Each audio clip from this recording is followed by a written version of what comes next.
السلام علیکم ورحمۃ اللہ وبرکاتہ۔ نحمدہ ونصلی علی رسولہ الکریم، اما بعد فاعوذ باللہ من الشیطان الرجیم۔ رب اشرح لی صدری ویسر لی امری واحلل عقدۃ من لسانی یفقہوا قولی۔ آج ہم ان آیات میں دیکھیں گے کہ قسم توڑنے پر کیا کفارہ ہے۔ سورہ البقرہ آیت نمبر 225 میں ارشاد باری تعالیٰ ہے، لا یؤاخذکم اللہ باللغو فی ایمانکم ولکن یؤاخذکم بما کسبت قلوبکم واللہ غفور حلیم۔ اللہ تمہاری لغو قسموں پر تمہیں نہیں پکڑے گا، لیکن وہ ان قسموں پر تمہیں ضرور پکڑے گا جن کا تمہارے دلوں نے ارادہ کیا، اور اللہ تعالیٰ بہت بخشنے والا نہایت حوصلے والا ہے۔ اس آیت کی روشنی میں ہمیں کیا پتہ چلتا ہے کہ اللہ تعالیٰ لغو قسموں پر تمہیں نہیں پکڑے گا، یعنی تم لغو قسموں کا اللہ تعالیٰ نہ تو تم سے مواخذہ کرے گا اور نہ ہی ان کی پابندی ہی کو لازم قرار دے گا۔ لغو قسم سے مراد وہ قسم ہے جو اٹھانے والے کی زبان پر قصد و ارادے کے بغیر محض عادت کے طور پر آ جائے۔ لیکن اللہ تعالیٰ سبحانہ تعالیٰ نے یہاں پہ یہ بھی فرمایا ہے، لیکن وہ قسمیں جو تم دل کے ارادے سے کھاؤ گے ان پر وہ ضرور تمہارا مواخذہ کرے گا۔ حضرت ابن عباس اور دیگر ائمہ سے نے فرمایا کہ اس سے مراد یہ ہے کہ کوئی شخص کسی چیز پر قسم کھائے اور اسے معلوم ہو کہ وہ جھوٹا ہے، اور اللہ تعالیٰ بہت بخشنے والا بڑا بردبار ہے، یعنی اللہ تعالیٰ اپنے بندوں کو بخشنے والا اور ان سے حلم و بردباری کا معاملہ فرمانے والا ہے۔ فقہ کی کتابوں میں 3 طرح کی قسموں کا ذکر ملتا ہے۔ نمبر 1 لغو، جس کا یہاں پر ذکر ہوا ہے۔ لغو کا مطلب ہوتا ہے بے سوچے سمجھے قسم کھانا، بے ارادہ۔ نمبر 2 ہے غموس۔ غموس کا معنی ہوتا ہے ڈبونا، جھوٹی قسم، دھوکہ دینے کے لیے جھوٹی قسم کھا لینا۔ مثلا کسی سے کہنا مجھے کچھ پیسے دے دو، میں تمہیں کل واپس کر دوں گا۔ یہ قسم اس نے اس لیے کھائی دھوکہ دینے کے لیے اور مال لینے کے لیے، اور واپس دینے کا کوئی ارادہ نہیں ہے، تو یہ کبیرہ گناہوں میں سے ہے۔ یہ انسان کو ڈبو دیتی ہے، عذاب میں ڈبو دیتی ہے یا گناہ میں، لیکن اس کا کفارہ نہیں ہے۔ انسان کو چاہیے کہ ایسی قسم سے توبہ کرے اور آئندہ ایسے کام سے بچے۔ تیسری قسم ہے منعقدہ۔ منعقدہ کا روٹ ورڈ ہے عین قاف دال عقد سے۔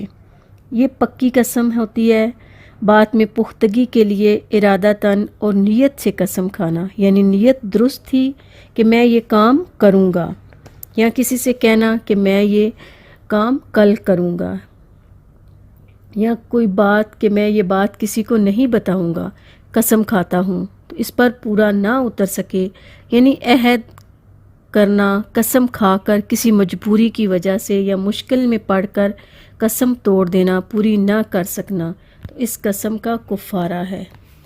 قسم کے بارے میں ایک بات یہ بھی یاد رہے کہ حدیث میں آتا ہے، حدیث کا مفہوم ہے کہ اللہ تعالیٰ کے علاوہ کسی اور کے نام کی قسم نہیں کھانی چاہیے۔ یعنی اگر کوئی یہ کہے کہ میں اپنے ماں باپ کی قسم کھاتا ہوں تو یہ شرک میں آتا ہے، صرف اللہ تعالیٰ کے نام کی قسم کھانی چاہیے۔ اب ہم دیکھتے ہیں آیت نمبر 89 سورۃ المائدہ میں ارشاد باری تعالیٰ ہے، لا یؤاخذکم، نہیں مواخذہ کرتا تمہارا، اللہ اللہ، باللغو، لغو پر، فی ایمانکم، تمہاری قسموں میں، ولکن یؤاخذکم، اور لیکن وہ مواخذہ کرتا ہے تمہارا، بما، اس پر جو، عقد تم، مضبوط باندھی تم نے، الایمان، قسمیں، فکفاراتہ، تو کفارہ ہے اس کا، اطعام، کھانا کھلانا، عشراتی، 10، مساکین، مسکینوں کو، من اوسطی، اوسط درجے کا، ما، تطمئون تم کھلاتے ہو اہلیکم اپنے گھر والوں کو، او یا کسوتہم کپڑے پہنانا انہیں، او یا تحریر آزاد کرنا رقبتن ایک گردن کا، فمن پس جو کوئی لم نہ یجد پائے فصیام تو روزے رکھنا ہے، ثلاثتی 3 ایامن دنوں کے، ذالکا یہ کفاراتو کفارہ ہے، ایمانکم تمہاری قسموں کا، اذا جب حلفتم تم قسم کھاؤ تم، واحفظوا اور حفاظت کیا کرو، ایمانکم اپنی قسموں کی، کذالک اسی طرح، یبین واضح کرتا ہے، اللہ لکم تمہارے لیے، آیاتہ اپنی آیات کو، لعلکم تاکہ تم، تشکرون تم شکر کرو۔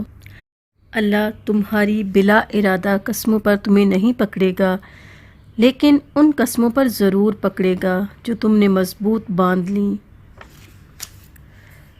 فَكَفَّارَاتُهُ اطعام 10 مساکین تو اس کا کفارہ 10 مسکینوں کو کھانا کھلانا ہے، یعنی 10 محتاج فقیروں اور ان لوگوں کو جن کے پاس اپنی ضرورت کے مطابق مال نہ ہو، انہیں کھانا کھلانا ہے۔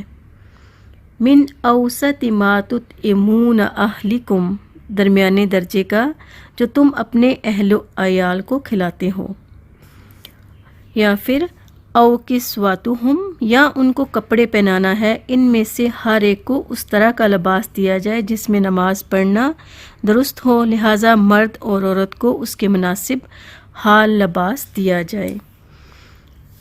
اگر یہ بھی نہیں کر سکتے تو پھر او تحریر رقبہ یا ایک غلام آزاد کرنا، اور ضروری ہے کہ غلام مومن ہو۔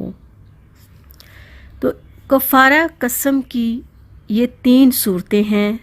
قسم توڑنے والے ان میں سے جو صورت بھی اختیار کر لے وہ جائز ہے، اور اس پر اجماع ہے۔ شریعت نے ان 3 صورتوں میں سے جو سب سے زیادہ آسان تھی اس کا پہلے ذکر کیا کہ کھانا کھلانا کپڑے دینے سے زیادہ آسان ہے، اور کپڑے دینا غلام آزاد کرنے سے زیادہ آسان ہے۔ یہاں ادنا سے اعلیٰ کی ترتیب کو ملحوظ رکھا گیا ہے۔ اگر کسی کو ان تینوں صورتوں میں سے کسی ایک کی بھی استطاعت نہ ہو تو وہ 3 روزے رکھ لے، اس سے اس کا کفارہ ادا ہو جائے گا۔ فمن لم یجد فصیام 3 ایام تو جس کو یہ میسر نہ ہو تو وہ 3 روزے رکھے۔ حضرت ابی ابن کعب اور ابن مسعود رضی اللہ عنہما اور ان کے صحابہ نے اسے اس طرح پڑھا ہے، فصیام 3 ایام متتابعات تو 3 دن کے مسلسل روزے رکھے، ذالک کفارۃ ایمانکم اذا حلفتم یہ تمہاری قسموں کا کفارہ ہے جب تم قسم کھا لو اور اسے توڑ دو، یعنی یہ قسم کا شرعی کفارہ ہے۔ واحفظوا ایمانکم اور تم کو چاہیے کہ اپنی قسموں کی حفاظت کرو۔ ابن جریر فرماتے ہیں اس کے معنی یہ ہیں کہ قسم توڑ دینے کی صورت میں ان کا کفارہ ضرور ادا کرو۔ کذالک یبین اللہ لکم آیاتہ لعلکم تشکرون اس طرح اللہ تمہارے سمجھانے کے لیے اپنی آیتیں کھول کھول کر بیان فرماتا ہے تاکہ تم شکر کرو۔ اس آیت سے ہمیں کیا بات پتہ چلتی ہے کہ اگر کوئی سوچے سمجھے بغیر قسم کھا لیتا ہے، جیسے ہم کہتے رہتے ہیں اللہ کی قسم، اگرچہ یہ پسندیدہ بات نہیں ہے، لیکن اگر کسی نے ایسے ہی قسم کھا لی تو اس پر کفارہ نہیں ہے، یہ اللہ سبحانہ تعالیٰ کی رحمت ہے، اور وہ ہماری بے وقوفیوں اور حماقتوں پر ہمیں نہیں پکڑتا، لیکن ان قسموں پر ضرور پکڑے گا جو ہم پکے ارادے کے ساتھ کھاتے ہیں۔ وَلَٰكِن يُؤَاخِذُكُم بِمَا عَقَدتُّمُ الْأَيْمَانَ لیکن ان قسموں پر ضرور پکڑے گا جو تم نے مضبوط باندھی۔ اللہ سبحانہ تعالیٰ سے دعا ہے اللہ تعالیٰ ہمیں اس علم کو سیکھنے اور سمجھنے کی اور عمل کرنے کی درست طریقے سے توفیق عطا فرمائے، آمین۔